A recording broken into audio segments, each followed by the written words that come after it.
함께 신앙 고백하겠습니다. 전능하사 천지를 만드신 하나님 아버지를 내가 믿사오며 그 외아들 우리 주 예수 그리스도를 믿사오니 이는 성령으로 잉태하사 동정녀 마리아에게 나시고 본디오 빌라도에게 고난을 받으사 십자가에 못 박혀 죽으시고 장사한 지 사흘 만에 죽은 자 가운데서 다시 살아나시며 하늘에 오르사 전능하신 하나님 우편에 앉아 계시다가 저희로서 산자와 죽은 자를 심판하러 오시리라. 성령을 믿사오며 거룩한 공예와 성도가 서로 교통하는 것과 죄를 사하여 주시는 것과 몸이 다시 사는 것과 영원히 사는 것을 믿사옵나이다. 아멘. 찬송가 310장 찬양하겠습니다.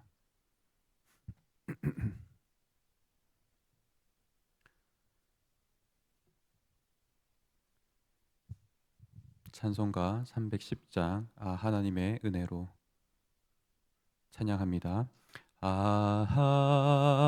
하나님의 은혜로 있을 데 없는 자 왜 구속하여 주는지 난 할 수 없도다.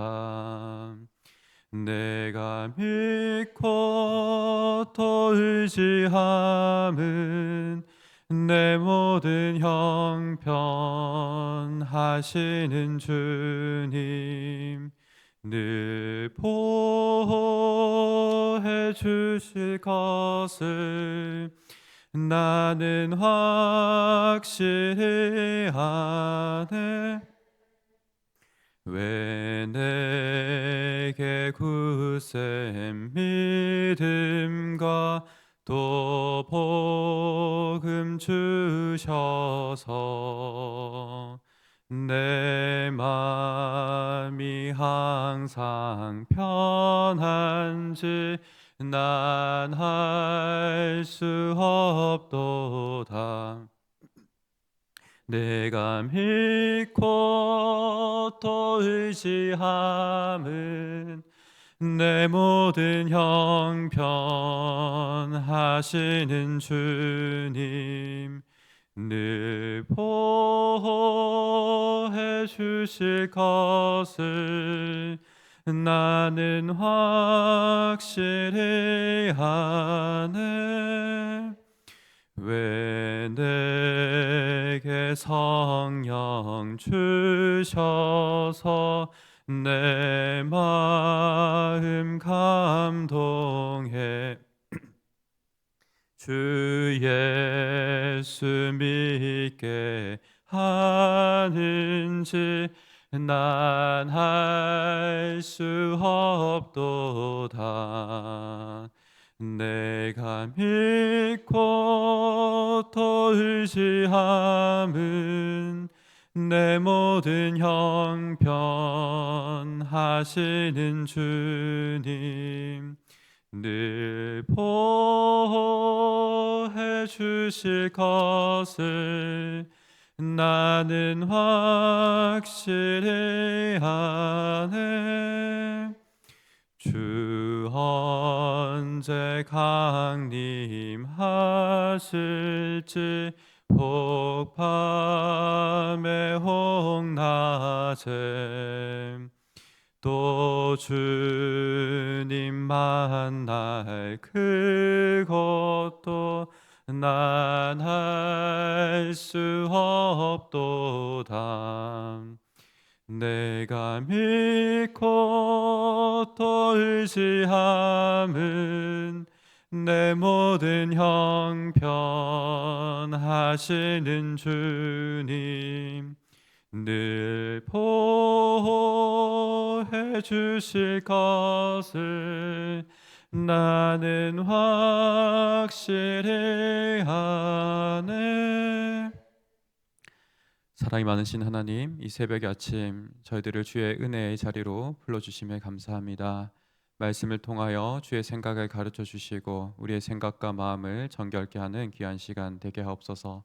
세상의 음성을 향해 나아가지 아니하고 오직 거룩하신 주의 말씀을 향해 나아가며 주의 기쁨 되는 저희들 되게 하옵소서. 이것이 우리의 영원한 생명이고 주님 이 세상을 거슬러 가는 참된 능력인 줄 믿습니다. 주의 말씀을 우리에게 한량없이 허락해 주셔서 그 말씀대로 살게 하옵소서. 또한 이 자리 가운데 각양의 기도 제목을 가지고 나오신 성도님들 있습니다. 주께서 그 기도를 기억하시고 주님의 크신 은혜의 팔로 함께 동행하여 주옵소서. 감사드리며 우리 구주 예수 그리스도 이름으로 기도드립니다. 아멘. 함께 보실 말씀은 이사야 말씀 9장 8절에서 10장 4절까지입니다.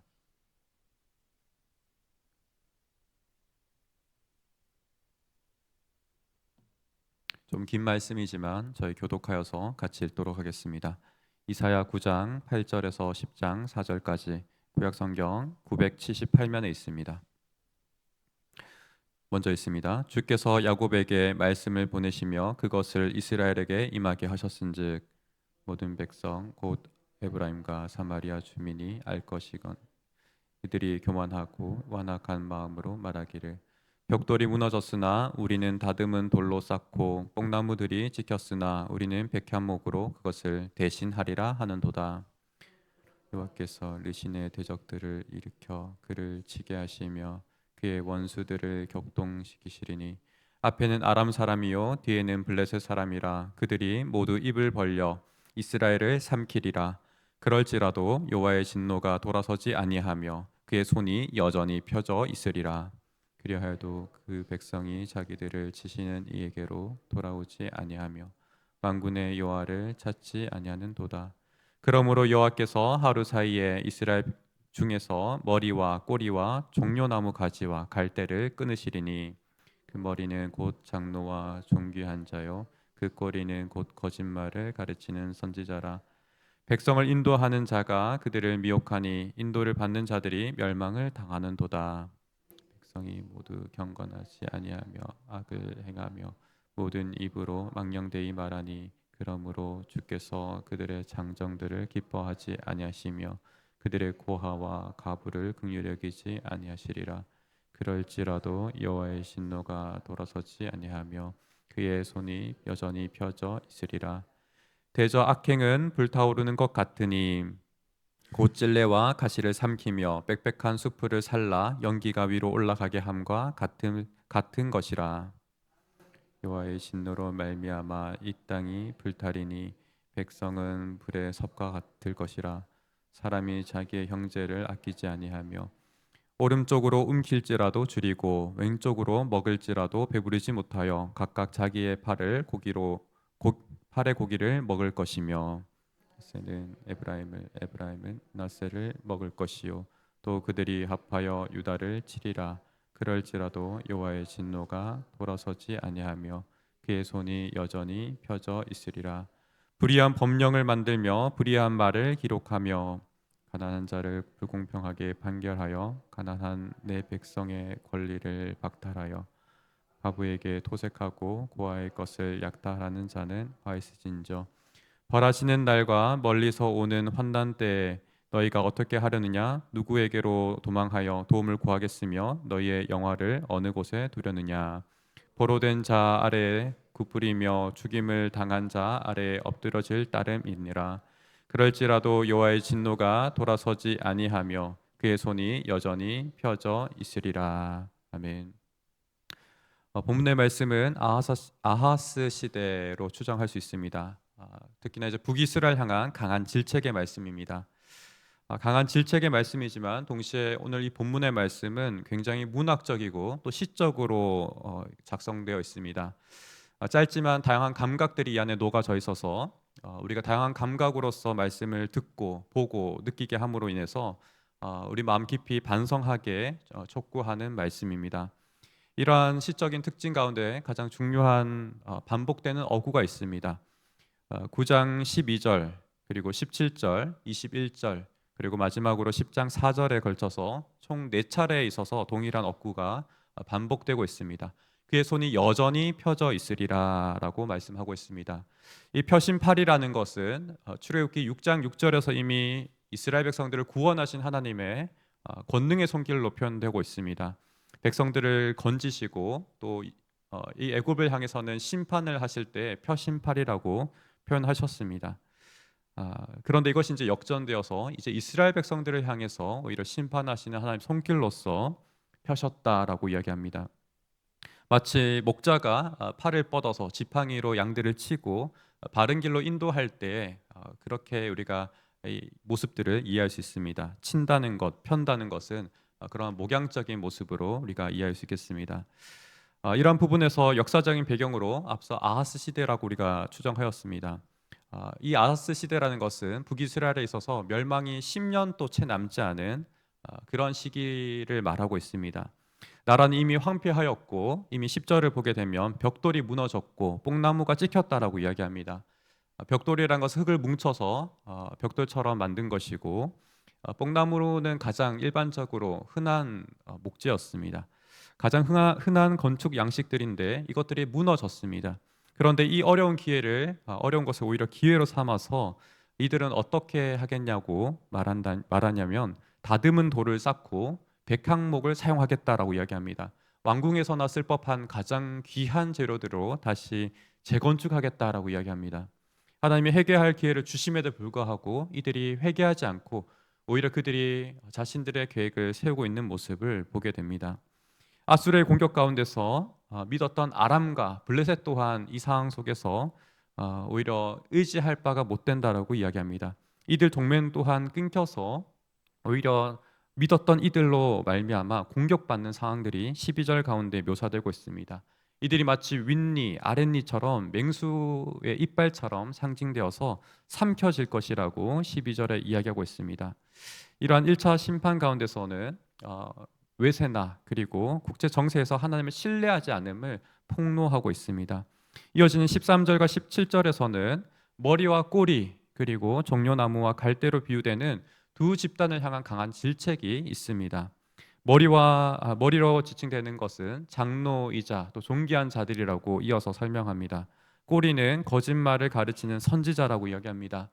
이들의 본연의 위치를 놓고 본다면 장로라는 것, 이들은 지도력을 가지고 백성들을 바르게 이끌 책임이 있는 자들이었습니다. 선지자들은 또 어떻습니까? 낮은 자리에 위치해서 어렵고 힘든 백성들을 살뜰하게 보살피고 챙겨야 되는 그런 기능을 가지고 있는 사람들이었습니다.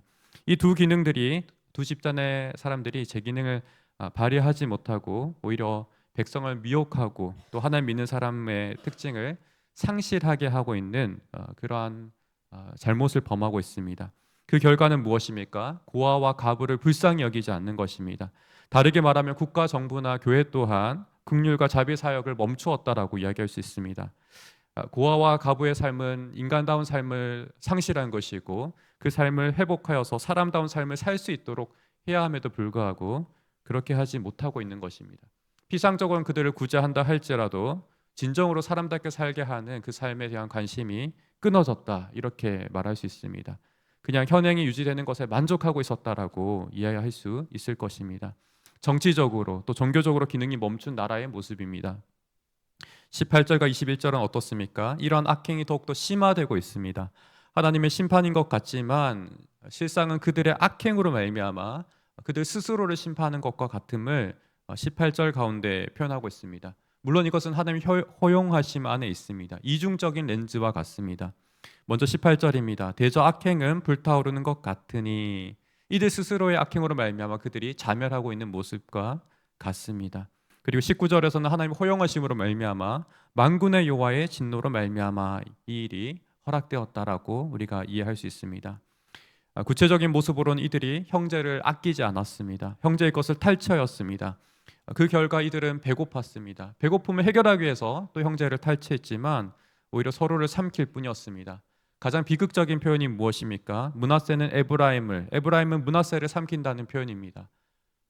요셉의 두 아들 므낫세와 에브라임을 기억한다면 형제가 형제를 서로 삼키고 먹으려고 하는 이런 비극적인 모습을 우리가 다시 한번 보게 됩니다.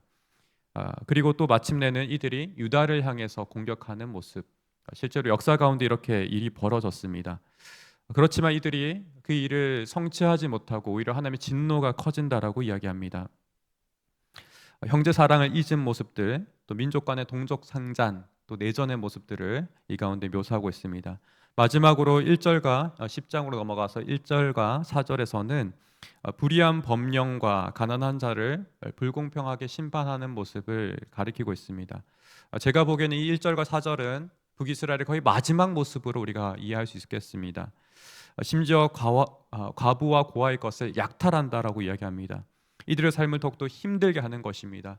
빈익빈 부익부가 심화되어서 나라 전체가 나중에는 제 기능을 상실하여서 약화되고 갈등 속에서 오히려 약자까지도 이제는 보호받지 못하는 그런 모습으로 나아가고 있습니다. 환난의 날 포로된 자 아래에서 이들의 모습은 구풀일 것이다. 포로된 자는 어떤 모습입니까? 가장 비참한 모습일 겁니다. 근데 그들 아래에서 지금 구부리고 있는 것이 이들이 할 수 있는 전부라고 이야기합니다. 또 죽임당한 자들 아래에서 엎드리는 것이 이들이 할 수 있는 전부라고 이야기합니다. 철저한 심판에도 불구하고 여전히 하나님의 손은 펼쳐져 있다라고 이야기하십니다. 이런 철저한 심판의 자리 가운데서 우리가 오늘 되새겨야 될 말씀은 무엇이겠습니까? 먼저 우리 스스로의 마음에 대해서 우리가 돌아볼 수 있는 저희들이 되기 원합니다. 오늘날 현실 또한 또 국제 정세와 국내 정세 그리고 여러 가지 삶의 자리를 돌아보더라도 우리 쉽지 않은 삶을 마주하고 있는 것은 사실입니다. 그럴 때 우리 마음 또한 강팍해지고 굳어지기 쉽습니다. 그럴 때 이 말씀 앞에서 우리 자신을 다시 한번 돌아볼 수 있는 저와 여러분들 되기를 소망합니다. 하지만 이 말씀 끝에 마지막에 여전히 하나님의 손은 펼쳐져 있다라고 할 때, 특히나 이 손이라는 것은 목양적인 모습들, 목자의 모습으로 우리가 이해한다면 하나님께서 진정으로 우리에게 원하시는 바는 단순히 회개하고 이렇게 심판하는 것에 그치는 것이 아닐 것입니다. 진정으로 백성다운 삶을 회복하시기를 하나님께서는 간절히 원하시는 줄 믿습니다. 이러한 긍휼적인 사랑 안에서 이 진노는 마침내 예수 그리스도 안에서 그 자신이 독생자 되신 그 하나님이 이 진노를 다 담당하셨음을 우리가 또한 기억할 필요가 있습니다. 그것을 통해서 이루신 사역은 무엇입니까? 주님의 의와 거룩을 회복하신 것입니다. 또 동시에 형제 사랑함을 가능하게 하셨습니다. 형제 사랑을 회복하셨습니다. 우리 또한 이 예수 그리스도 안에서 먼저는 우리 자신의 탐욕을 돌아보고 사랑 없음을 회감과 동시에 나라와 민족을 위해서 또 기도하고 또 교회를 위해서 우리가 함께 하게 하시는 교회 식구들을 위해서 같이 기도하는 저 여러분들 되기를 간절히 소망합니다. 말씀을 기억하며 먼저 두 가정을 위해서 함께 기도하겠습니다. 최윤정 집사님 가정의 기도 제목입니다. 남편 장형익 남편분의 구원을 위해서 같이 기도해 주시고 건강하고 화목한 가정 될 수 있도록 두 자녀 수민과 민준 군의 믿음 안에서 성장하고 성령 충만한 삶을 살 수 있도록 같이 기도해 주시기를 바랍니다. 또한 두 번째로는 김은정 권사님 가정의 기도 제목입니다. 하나님의 은혜를 아는 가정 되도록 하시기를 또 두 자녀 준명 또 유진 두 자녀 가운데 하나님만 의지하는 우리 자녀 될 수 있도록 또한 맡겨진 직분 귀하게 여겨서 하나님께서 주시는 힘으로 충성되게 잘 감당할 수 있도록 같이 기도하기 원합니다. 또한 속하신 목장과 전도회 또 우리의 가정 또 하느분들을 기억하며 주 앞에 나아가는 귀한 시간 되기 원합니다. 함께 기도하겠습니다. 사랑이 많으신 하나님 감사합니다. 주의 은혜로 살아가는 저희들 아버지 다시 한번 주님을 의지하여 나아가기 원합니다. 이 말씀을 의지하여 나아갑니다. 주님 저희 마음에 가르쳐 주시고 깨닫